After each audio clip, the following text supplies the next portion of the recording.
Welcome to Veganic Gardeners Question Time with me, your host, Giles Bryant. How's everyone doing out there? Well, I'm broadcasting today from our veganic garden here in sunny Suffolk in England. And from wherever you are listening to this, we wish you well and peace and love and blessings for your veganic gardens, because this show is run by the Vegan Organic Network, a charity that's been running since 1996, which has so many wonderful projects that they run. I mean, such as the Von map, where you can, as a supporter or a grower, like we are here in Suffolk in Stradishall, you can put yourself on the map and connect to other people in your environment who also want to have planet friendly growing. Yeah, that's what this show is all about. It's about how we can grow veganically. That means without any stock animal inputs and also without any chemicals. And we can grow abundance. Yes, we can indeed. So today we've got a wonderful panelists of people who are going to be sharing their wisdom. So I tell you what, let's start by bringing up, please, Joe Kidd. Joe. And Joe is wonderful. The founder of Tree of Life Veganics in Kent, which is a vegan, organic, biodiverse, climate resilient, no-till forest farm. Joe leads educational tours for schools and groups showing how people can live and grow in harmony with the earth while simultaneously farming to produce food, fibre, shelter, and medicinal plants. You can check out Joe's Instagram at Tree of Life Veganics. Joe, are you there? I'm here, Giles. Good to see you. It's Hi, lovely to see everyone. you. How are you? I'm good, thank you. I'm well. Yeah, a little bit less hot and sticky than the last few days, but yeah, Absolutely. it's all So going, we're it's all going well. We just need a bit more rain. That's the only thing. Well, some yeah, rain so would be good. so we've got this idea of veganics, and you're specializing in something called the forest garden system. Just can you explain a little bit about what you do at Tree of Life Veganics?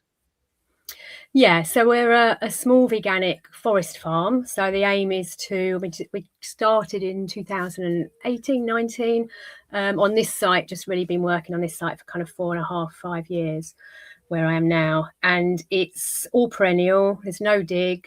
It's obviously a lot of tree crops and, fruit and nut trees, and also shrubs, things like autumn olive and sea buckthorn.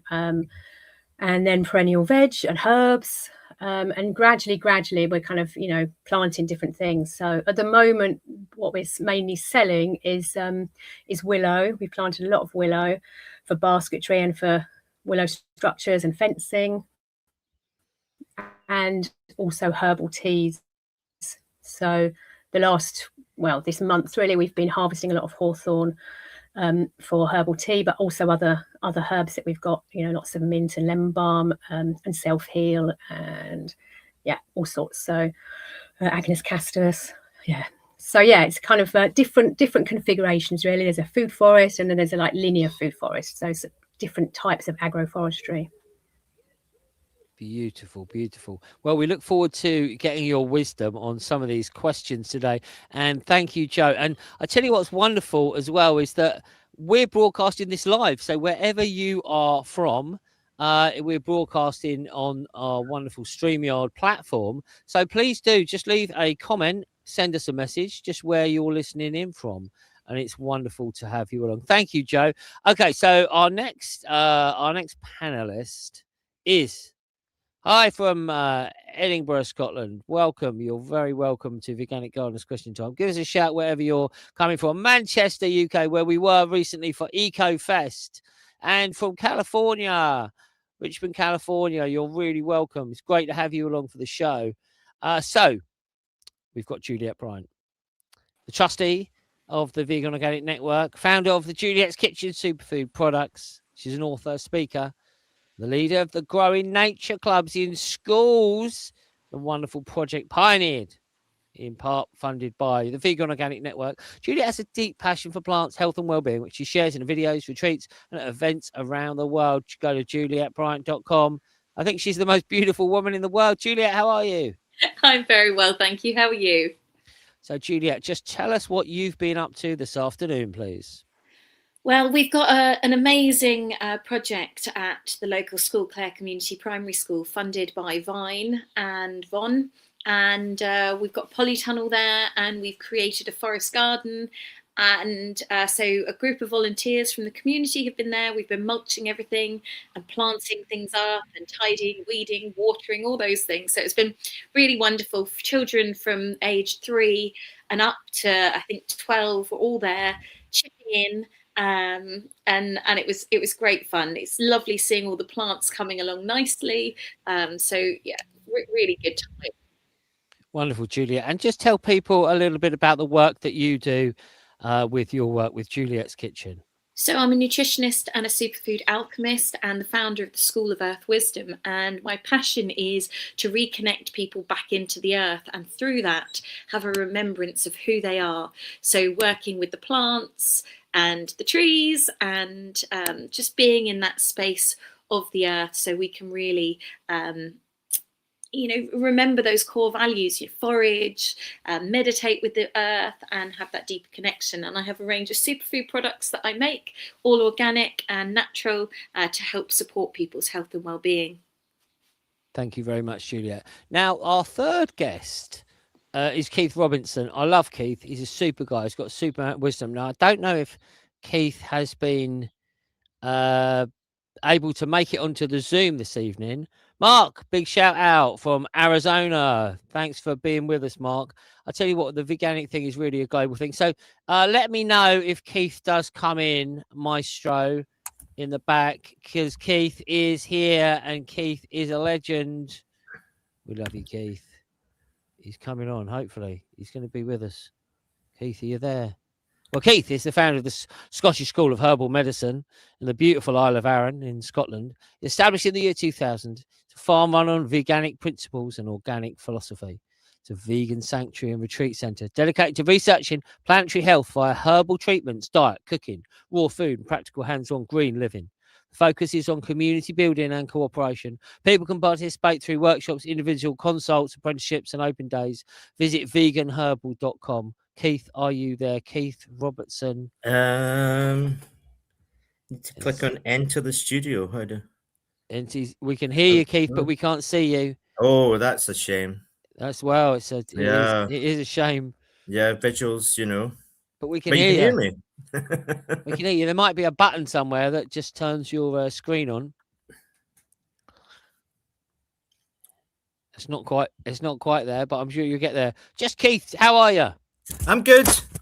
I'm just back in from the garden. Me too, mate. I don't know if you can see me. I'm literally in my garden. I'm broadcasting from the garden. Yeah, I'm jealous. Well, I thought I had a mic. Oh, we're getting to see you, Keith. You're flickering in and out. Oh, there you are. There we go. That's What's it. That? Hang on. So, apologies, viewers, for sorry about the technical effects. Keith, there we go. Keith, you're there. Ta-da. That's better.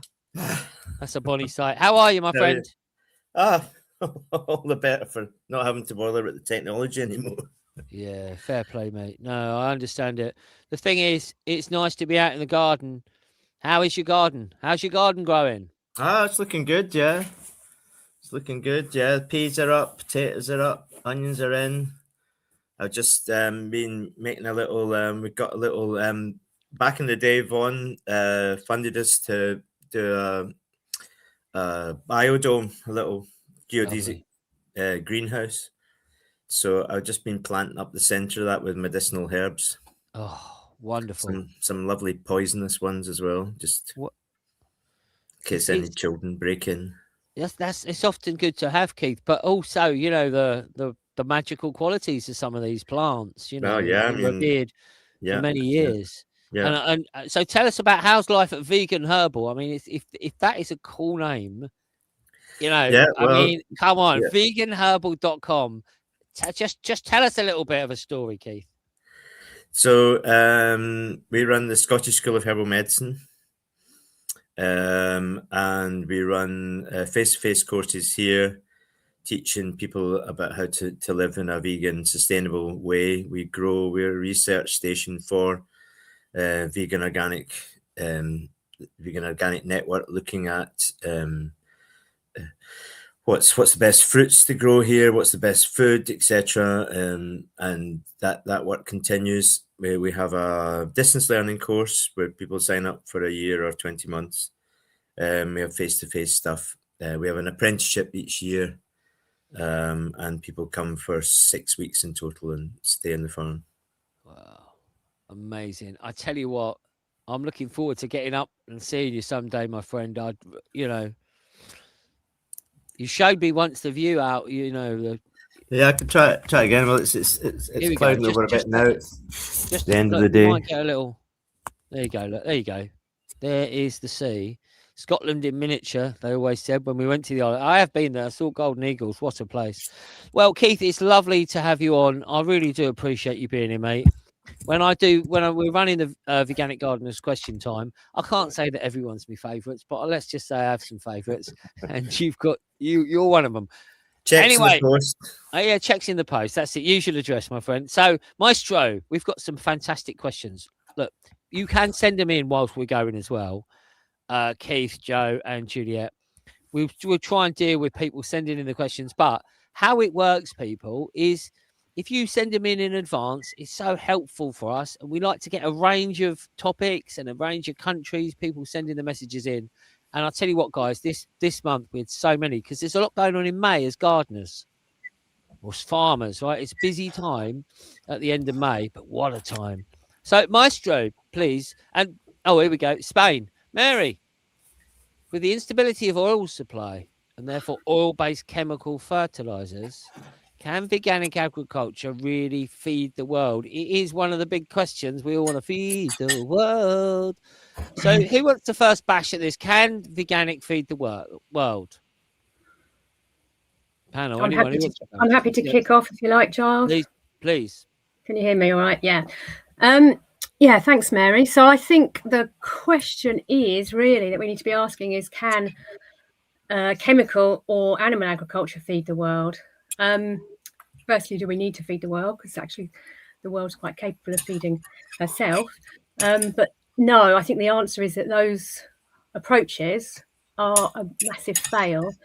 We're not feeding people. It's when you think about there's, at least 1 billion people going hungry every night. So the big ag, the so-called green revolution is a complete failure. We're not feeding the world. What we're doing is poisoning the world. We're poisoning our environment, and we're poisoning, human beings, and we're causing a lot of suffering. And I think when you think about, how much grain, for example, globally, at least 50% of all our grain crops, our arable crops are fed to animals, imported animals in battery farms, intensive farming. And in this country, that's about 80% of our grain. So that could be fed to human beings. So we don't have, a population problem in terms of human beings. We have a population problem in terms of farmed animals, and the land use, that's needed or that's used for those animals to graze, but also, for the crops that are grown to feed them. So I think, the answer is, can veganic feed the world? Absolutely, yes. What we need are smaller farms, much more local supply chains. More people want to get back to the land, so let's enable that to happen. Let's have a land revolution. We've got very few people owning large amounts of land and largely not treating it well, and not enabling access for other people to get onto the land or to be able to use it to farm. So yeah, I think the answer is absolutely yes, we can, because at the moment we're certainly not. And also the other thing is, I think at least 50% of what we eat globally is produced by small farms. So it's not the big farms, the big ag that Monsanto Bayer would have us believe. They're the ones who are destroying and creating a dependence on chemicals, and lying to us about animal agriculture. So that's my. Well, Joe, that's deep and powerful. Thank you. And I just want to very quickly bring something up here. If you want an example, like one example, if you want to see one example, you can actually visit Tree of Life Veganics, because Joe, you've got an event coming up, don't you, in July? We do, yeah. We've got a Skillshare, Veganic Skillshare, Yeah, I if don't you know, like. Maestro. Do we have the flat? Oh, there he is. Boom. It's a veganic Yeah. skill share. So tell us a little bit about this 2-day camping event. 2-day camping, but there's day tickets available as well. So just a really kind of small low key event, but so we've got 50 places. It's the first time we've done it, so we just want to give it a try. Yeah, And beautiful. you can just come along. You don't need to share a skill. You can just bring your lovely self. But we have got lots of stuff going on already.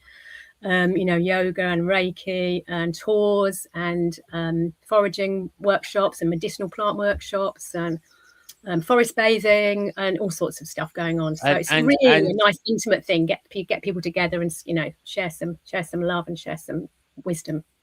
And our good friend Vegan Queen V, just a big shout out to Absolutely. Jen, is playing live music. Thank you for that, Yeah. Joe. Look, that was such a profound answer. I mean, Keith or Juliet, do you want to say anything, or should we move on? I mean, that I wouldn't mind just adding a couple of bits to that, please. but I think it was really an amazing answer. I think the small farming is the key, moving it, transitioning away. But I think one of the keys for veganic growing and veganic growing be able to feed the world is it does require transition time from the systems we've got. And the biggest key is rebuilding the soil biology, because the soil is the most important thing. And this is the thing that has been the most affected by the chemicals, the fungicides, the pesticides. All of these things are destroying the structure of the soil, and the soil mirrors our gut. So, can we feed the world with the system that we've got? Well, we can, but what are we feeding people? We're actually feeding people poison and bad health. So switching the systems round so we can start to really rejuvenate the soil will rejuvenate our gut health and the whole population's general health. So that's all I wanted to add on to that. Very good too. Keith, should we move on? Yeah, well, just very quickly, the allotment revolution. The allotment is the most efficient system of agriculture in terms of land used for output. Yeah. So dig up the motorways and make it all into allotments. That's my plan. That's a beautiful thing. So today, I just want to throw this in. Today, we've been at the Von-funded school project, right? And I just want to let this sit to you panelists and also the people listening. So we're helping out, and there's a guy there, lovely young, one of the dads at the school, and he's helping out. Oh, he's been at work, and now he's coming and lending his hand. He's lovely, and he said, "I've had an allotment for 10 years." He loves his allotment. He loves the culture of it all, and he wants to see his kids growing. He says, Giles, some children at this school don't have a garden. He says, so what you've all done here has given them a garden that they can come to, with this forest garden area, with the polytunnel, with this. And I'd never thought about the children who live in this place who don't have gardens, and now they do. So I want to give a big shout out to Von and Vine and all the people who've supported that project. And let's spread it around the world, shall we? And we can. Okay, Maestro, let's move it on. Okay, dear. I would like to know how to properly protect my organic vegetables from toxic heavy metal rain that we constantly get here in the UK. I use activated carbon in my water butts, but that is enough to clear the heavy metals like aluminium. Is it enough? Barium, strontium, I don't even know these things, lithium, that has been found in the rain over the last several years from all the chemtrailing and weather manipulations here. Okay, I just want to add in, this is just her opinions. It doesn't represent the opinions of Von. Don't want them taking us off. But anyway, Juliet, you said to me earlier that you've been researching this one. So I just want to throw it open to you first, and then if Joe or Keith, you do want to add anything in. But Juliet, I know you'd wanted to answer this one, so we start with you, my dear. Yeah, so I've been researching this a lot because it has been bothering me. I do hair mineral analysis for people and look at heavy metals, and so many people now are testing high in heavy metals. And so part of me has been thinking, well, what's been going on? What is happening to our soil, and how can we remedy this when we're trying to grow in an organic way? Obviously, we can't filter out the rain or just the general air. So activated charcoal in the water butt is a really important thing, because this does start to absorb some of the contaminations and first of all, improve water quality. The next thing is spreading biochar, so charcoal in essence, over the soil. because what this does is this immobilizes certain heavy metals. So this is another really good thing. Now, if your soil is high in things like magnesium, calcium, silica, and other trace minerals, then this reduces the heavy metal uptake by the plants because they're busy absorbing the nutrients. So making sure you've got great compost that you're making is going to be a really good thing. And having companion plants, deep-rooted plants are very good because they're obviously going to be pulling up the heavy metals in the soil. So those companion plants that you're not going to be using as a food. And then also you've got the kind of hyper accumulator plants, so like sunflowers, mustards, clover. All of these are great at absorbing contaminants from the soil. So having those maybe interspersed or doing a crop of those before you plant. Also, mugwort is very, very good at creating space in the soil and also absorbing these heavy metals. But if you're using plants as absorbers of heavy metals, obviously you don't want to then be consuming them. They're more to go then into the compost and break down. And they have a great filtration system within that.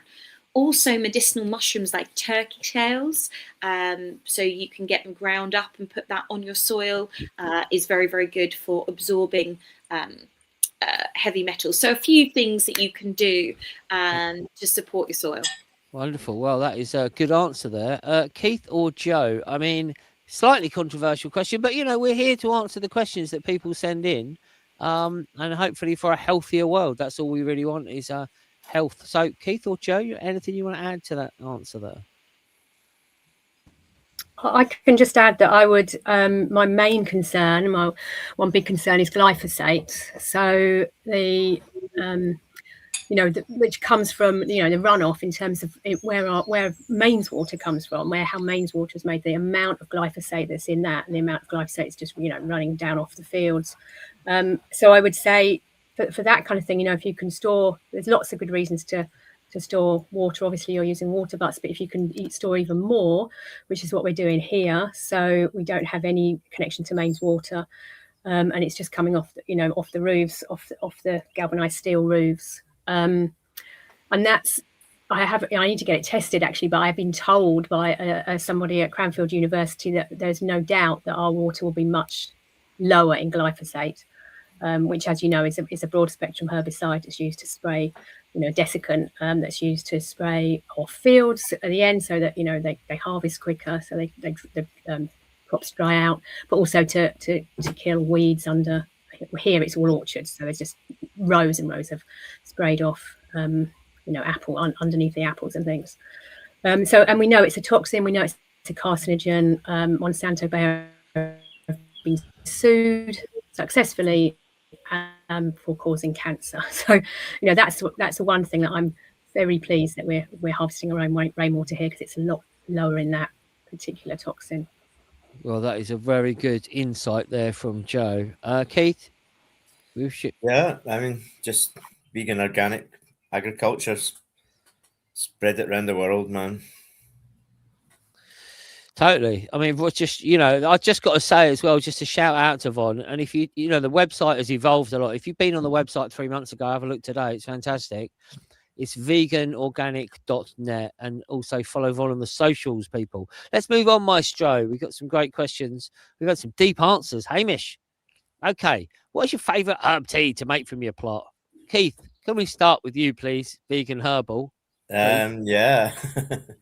Well, at the moment, we're drinking lemon balm, Melissa, which is a wonderful, wonderful herb. Dead easy to grow. It's mint family, so it will spread a bit, but absolutely fantastic, and best used fresh.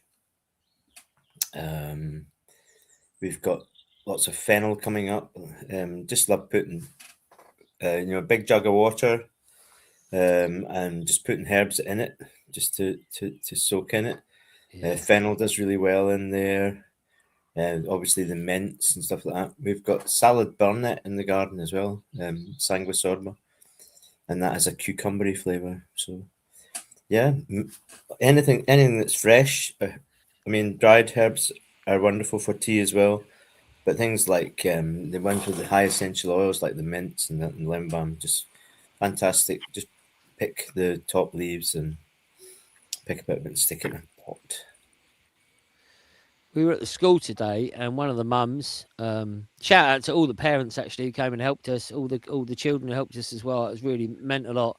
Anyway, one of the mums is smelling, she's working and she's smelling the lemon balm. She's like, "This smells amazing." I said, "You make it into a tea or put it in your water." It's that simple, people. It's literally that simple. So anyway, let's move on. Juliet, over to you. What's your favourite garden herbal tea at the moment? I'd have to say mugwort is one of my favourites. Absolutely love it. We've got an abundance of mugwort, and I love putting some of that into some tea. Nice and calming and relaxing. Chamomile's another favourite. Absolutely love chamomile. Chamomile, fresh chamomile is so different from dried chamomile. It's just got such a beautiful appley flavour. So I think mugwort and chamomile are two of my favourites from the garden at the moment. And how about you, Joe? Your favourite herb tea from your plot? I think my favourite overall is hawthorn, which is what I said we've been harvesting a lot of. We've harvested this month, and then we're drying it. And I actually prefer it dried. This just brings out, it's just a stronger, deeper flavour. And that's a really good heart tonic. It's really good for your heart medicinally. That's the leaves and the flowers. It's just a bit of a pain. There's a few of us been working on it, but once it's dried, stripping it and not getting yourself stabbed in the finger. So that's my favourite. And then I also love sage. I kind of like a mix of sage and Vitex Agnus castors and mint, which is a really lovely kind of hormone balancing, mood balancing mixture as well, which I love. But yeah, like everyone else has said, it's just so much fresh. There's the fennel out there, the lemon balm, the different types of mints. The self-heal's another one that I love, self-heal, which just grows everywhere anyway. Ground ivy, it's really good for lung issues, as a kind of antihistamine. So yeah, there's so many. Beautiful. And it's a very practical thing, ladies and gentlemen. If you're listening at home, if you can have a little garden, and even if you live in a van, our friend Vegan Queen Bee, she's got a little sage plant, so she can put a few leaves in when she's singing all the time for her throat. But please do expand the plants you're growing to make herbal teas, because it's fresh. You've loved the plant, it loves you back, so you've got that healing energy from it, and there's no food miles, and there's no packaging, and there's no some of the bleach in there in these tea bags and all this. So it's just a very it's a kind of sustainable, money saving. It's better for you anyway. Go for it. Maestro, please. Next question. Jenny Fernandez from London. Is it true that 2-Richer compost can inhibit seed germination? I heard this on Garden Organic podcast. Look, we're not going to argue with them, are we? And the guy, don't know who he is, but he was a guy, recommended using specific seed compost because it's lower in nutrients. Okay, so when we want to get those seeds going, we did have a question about this, I think, last time about seed compost. But anyway, if it's too rich, is it a problem? Anyone want to go first? I'm happy to. All right, Juliet, just you start us off. So it can cause a problem. It can sometimes burn delicate roots. One of the things, if you've got high moisture value, if you've got very rich compost, it can obviously hold too much moisture and obviously have lots of nutrients. So one of the things you can do is you can sieve. If you're making compost yourself, you can sieve it, and that makes it easier for seeds. And make sure there's plenty of drainage within it. So yes, it can damage seeds a little bit, but sieving and drainage can help sort that out. There we go. Okay, Keith, or I thought when this one came up, there's an interesting question, and I mean Anton. Wow, so much knowledge here. Thank you. I didn't know I can eat salad butter. Do you know the amount of foods you can eat? I think was it 20,000 plants, edible plants or something? I don't even know. Keith or Joe? Anything to add? Yeah, just to say that, yeah, it's a good idea to add, just to make it so, kind of mix it up a bit, just to add some kind of lumpier organic matter, and help with that draining as well. But making your own compost is the best thing.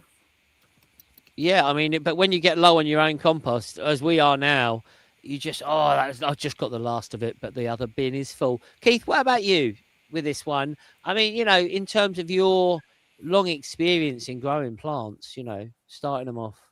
Yeah, no, it is true. If you've got, I mean, if it's most composts say if you're buying it in, says it's a general purpose thing, but if it says particular, for potting on, then you might find that they've actually put more feed in that, and as Juliette was saying, it can burn the roots.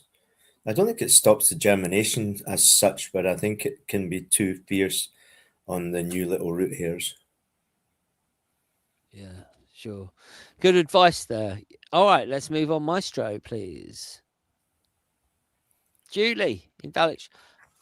I'm wanting to convert my mother-in-law from using chemical fertilizer for her tomatoes. She won't be bringing her own comfrey and nettle in a bucket. What can she use? What can she do instead? She's not going to do her own. Oh, it does stink a bit. Keith, please. Does she drink tea? Yes. So tea is a great fertilizer, isn't it? Black tea. What, just a normal tea, like a Rosie Lee? Yeah. Huh? Yeah, it's got loads of stuff in it. People get put off because it smells so much. Like I had a beef farmer around, wanted to see what we're doing here out of interest, and he said, "What do you use for fertilizer?" And I let him smell the juice we were making from docking roots, and he said, you do use cow manure." So there's a dyed in the wool beef farmer thinking that he was smelling cow manure from the dockings. So, but you can, if you want to, with the comfrey, you can make it without the smell, where you just put it in the bucket and don't put water in it. Yeah. So you just pack a bucket with the leaves.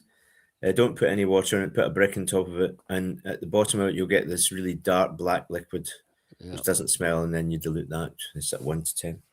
Boom. Okay, loving it, Keith. I love your wisdom, my man. We're coming up to see you, Juliet. What about we go and see Keith? All right, Juliet, I think you're wanting to buzz in. So you can buy, if you're buying them, obviously she doesn't want to make her own, so you can buy seaweed extracts, which are very, very good to feed the tomatoes. Obviously you can go and gather your own seaweed and make your own from that as well. But if you don't want to make anything, then seaweed fertilizers are very good. It's literally just seaweed in water. I want to throw this one in, right? How about if for this mother-in-law, you get a bottle and you make your own? No, you make your own. The nettle and the comfrey, whatever, and then you just fill it up, and it could be a branded bottle. And it's like a kid, when the kid will only he wants to have a beer, so you've got to put the lemonade in the beer bottle. Anyway, we move on. Maybe Maestro, please. Next question. Sorry, I was just going to add something to that. Joe. Sorry, Joe. Let's go back. Sorry, my darling. Yes. Please, I kind of missed what you just said, but when Keith said tea, I thought he was going to say wee, because that's another one. But I don't know if the mother-in-law will be up for that, putting that in a bottle or just doing it direct. So that's not really getting good. those vibes from this woman. So you're not getting those vibes. I'm not getting. She's going to tinkle on it. You never know. You never know. I mean, we're throwing it out there. Maybe it's the smell, but the other thing is just I wouldn't bother with making the tea from the comfrey and the nettles. Just cut and just chop and drop. Obviously before seed, but just put those leaves and all around your tomatoes, or grow some green manure around there. Grow some put some sow some clover or other different green manures, and just let them. I think it covers the soil as well, so it's all good. It's all good. Brilliant, amazing advice. Someone just sent a comment a little while ago, and they said, "What incredible knowledge!" And look, if you added up the years we've all been involved in this, there's quite a lot of knowledge there. Let's go. Sorry, Maestro. Yeah. Sorry, I didn't see that question there. Someone can okay, here we go. Vermicomposting. Just one thing about wee, it is pretty fierce. Yeah, just straight on things. Comfrey is the one plant you can pee on and it won't Otherwise, you're going to maybe it dilute depends what you it. drink, Keith, doesn't it? But it's Yes, that's true, yes. you've got to be careful. You don't want to like cast to- the aspersions exactly. about you. No, put the you book might up there, want to but yeah, dilute some you might want powerful to medicine. dilute it. Look, something's come up here. Farmer Cheryl, first time learning about veganic farming. Is vermicomposting allowed? I don't know what that is. So Anyone it's know what using that is? farming, I worms. think. It's using Yeah. worms to break up the kitchen waste. So it's like a worming Worm compost. farm, yeah. No, Yeah. it's not. I mean, the No, thing no. is, the worms will come naturally when you, Exactly. invite them, and they will come. If do you've it got worms outside. in your compost, then it's fine. But I think if you've got a wormer specifically, then obviously you're using an animal, aren't you? So it's then becomes a stock You don't animal. need to. Okay, let's move on, please. Okay. And also with the wee thing, there's a here we thing go. about Let's not get overwhelmed with wee. No, but We've got female lots wee of is questions. stronger than male wee. So male All wee right. is much better for fertilizer than female wee. Ours is a bit stronger. But Maestro, I think this might be the hour special. Boom. Teresa, question for fox-proofing raised beds at this time of year. Could the panel recommend any particular brands of hoops, eco-covering materials?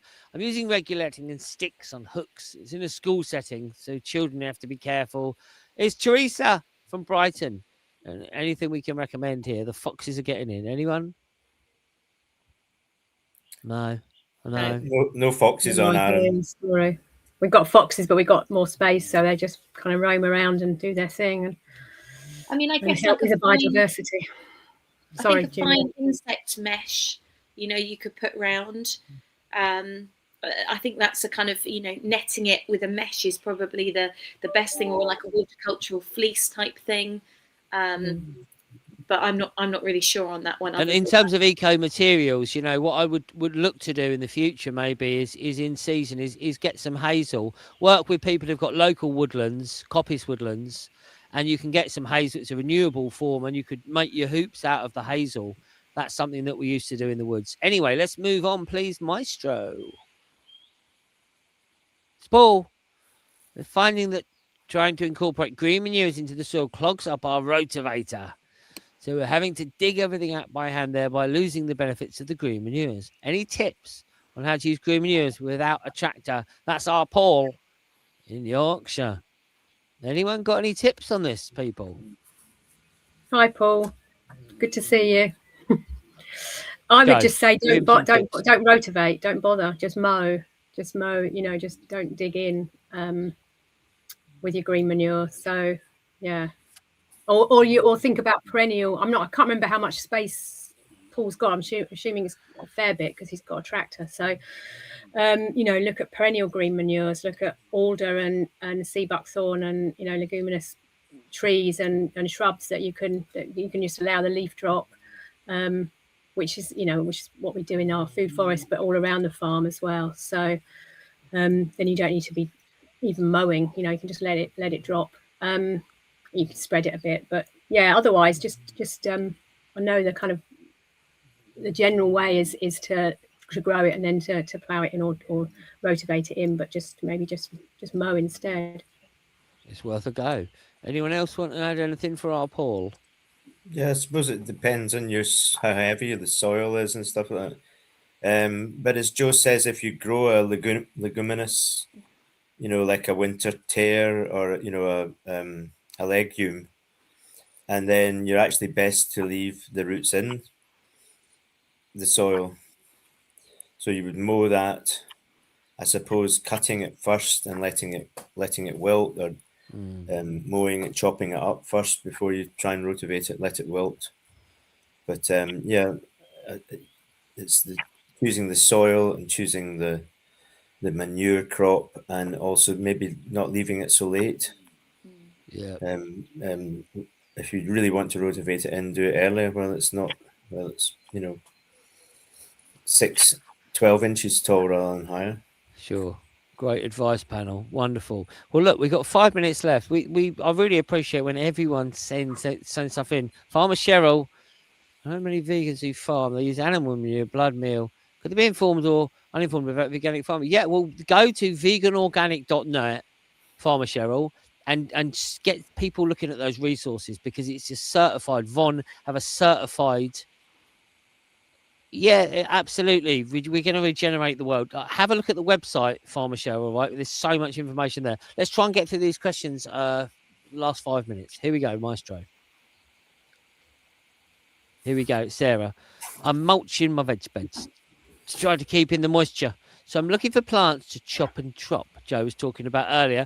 Loads of marjoram and lemon balm, which are spreading everywhere. So is it okay to chop these and use them as mulch? Or will it cause them to spread into my veg beds? Oh, no.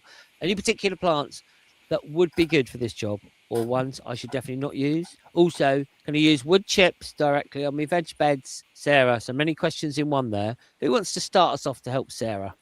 Yeah, I'm happy to start off on Okay, that just one. give us a quick one, Julia. Yeah. Comfrey, lemon balm, nettles, borage, yarrow, marjoram, all of those you can chop and drop. They're absolutely fine. It's plants that are like your bindweeds, your couch grass, diseased materials that you wouldn't want to do that with. And wood chip is amazing to put down, but you can totally just chop and drop those things that you've mentioned in there.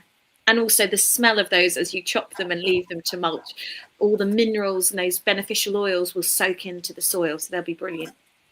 Yeah, we do want to feed the soil. Keith, Joe, anything to add to our Sarah to help her? Yeah, I mean, sounds like royalty.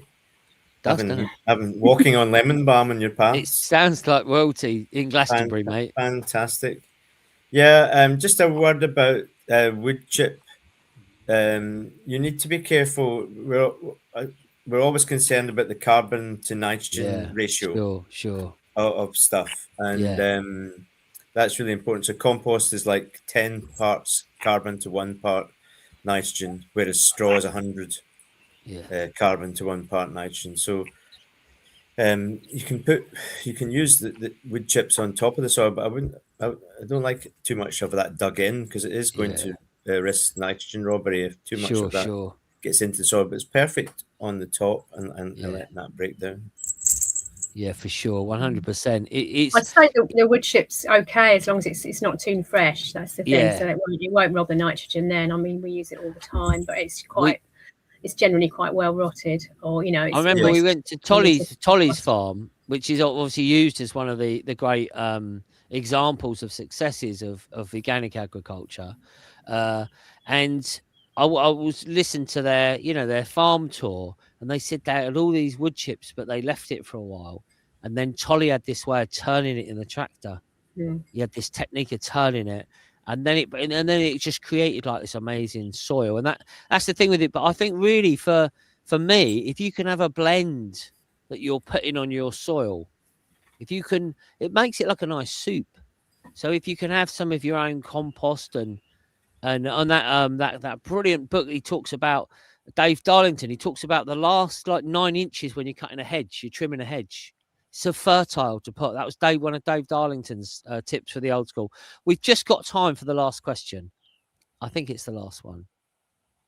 It's Carol Ann Costello from Manchester. I think we met her at the Eco Fest a few weeks ago. So if we did, and we met some amazing people there, big shout out for Von for organising Eco Fest, by the way.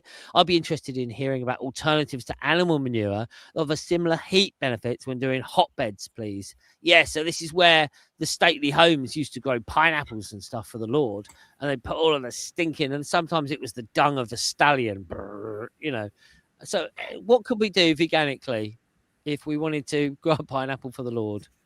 Anyone? I just say just cut out the middle person. We don't need to go through an animal. Explain how we would do this then. Sorry, was that me, Giles? So just using compost, just using plant. What we were just talking about, really, plant compost, wood chip. Well rotted wood chip. If you put your hand in a pile of wood chip, even when it's just being freshly delivered, it's like it's steaming, and it carries on steaming as it's rotting down. So that's producing heat. We don't need the animal. It doesn't need to go to an animal to do that. What's in the manure, what's in that fertilizer is the nutrients in that are coming from the plants. That's where the nutrients come from. So we can just use plant compost as the first layer. You could also try bokashi. That's another thing. fermented compost, like the Japanese word for fermented compost, where you don't need it's anaerobic, you don't need any oxygen, so you can use cooked, organic matter, all sorts of stuff in a bucket. That would produce a certain amount of heat as well. But yeah, we just don't need to go to an animal first. Joe, you've summed it up. Now listen, we're running over time, but I just want to. Yeah, exactly right. Things are different. I just want to wrap this one up, panel, because you've been amazing. Just to give you each 30 seconds, just your message to the world, to the listeners out there, the viewers out there, but just to the world. Juliet, I'll start with you, please. So just get outside, connect with nature, whether it's through growing, whether it's through walking in nature, just remembering that connection that we all have to it. We're part of this beautiful planet. So getting out, if you can grow things on a windowsill, in some pots or in the ground, then, getting our hands in the soil is such a beautiful thing, and it's so healthy and amazing for us. Yeah, that's it. Beautiful. Keith, over to you, my friend. Yeah, drink the herbs. We import all this stuff from abroad. There's so much you can do out there. There's so much variety, and they're so amazing for you. So a little bit of the theme tonight has been urine. The old name for it was bedroom slops. I don't know if you've known the old gardeners refer to it as bedroom slops. So we throw it away. We pee it into the sea. Human manure. Again, compost toilets. There's nothing wrong with composting the fruit of your bowel. I love it, baby. Keith, I've got to come and see you, man. Juliet, let's go and see Keith. It'll be the best time ever. September's our next course. There's a week course in September. So when does it start? It's on the website. I'll go to veganherbal.com. Veganherbal.com. Oh, mate, that would be a good time to be up there. Joe, my darling, final 30 seconds from you. Thank you, Giles. Yeah, just to what Juliet said, really, just remembering that we are nature, that we are, just coming back to that connection. And it just does us so much good. It does the planet so much good. It's, the animals will thank us for it. So start growing veganic, even if it's a small scale. Get on the vegan organic map. That's really easy, even if you're growing a pot plant, if you're not using animal inputs. Check out our event, which is on all the socials, and I think Dan's going to be doing a newsletter in the next couple of days. So that's at the beginning of July. So places are going quickly, and we've just got limited space, but it's going to be great. So thanks very much, everyone. That's absolutely beautiful. I'd like to give a big shout out for the Vegan Organic Network, who put this show together, and for Dan the Maestro. I call him the Maestro. He's behind the scenes. And he really, there we go, boom, because Vegan Organic Network is promoting planet-friendly growing. And if you want to know more about that, then please do check out the website and consider becoming a member of the Vegan Organic Network. There's bursaries available for projects such as we've been at today with the primary school. Thank you to Von for supporting that project of growing the forest garden. And they do so much. The standards of vegan growing, veganic growing. Love this. Yeah, thank you. Yeah, we've enjoyed it too. The stock-free organic, they call it. They call it stock-free organic standards that Tamara is part of. There's that aspect to it. There's the work in schools. There's the Von map. There's the events like EcoFest. There's the Growing Green International. Are you a member? Respect. Growing Green International magazine, which the boys do a great job on. Amazing articles, because there's people doing this all around the world, because this is natural. Veganic is natural. It's just as God intended. So don't panic. It's veganic. Thank you, panel. Thank you, Maestro. Great show. I'm broadcasting from the garden, our veganic garden here in sunny Suffolk, on behalf of the Vegan Organic Network. See you soon. Bye-bye. Thank you. Bye. All the best. Go Bye, vegan. everyone. Yes, do it.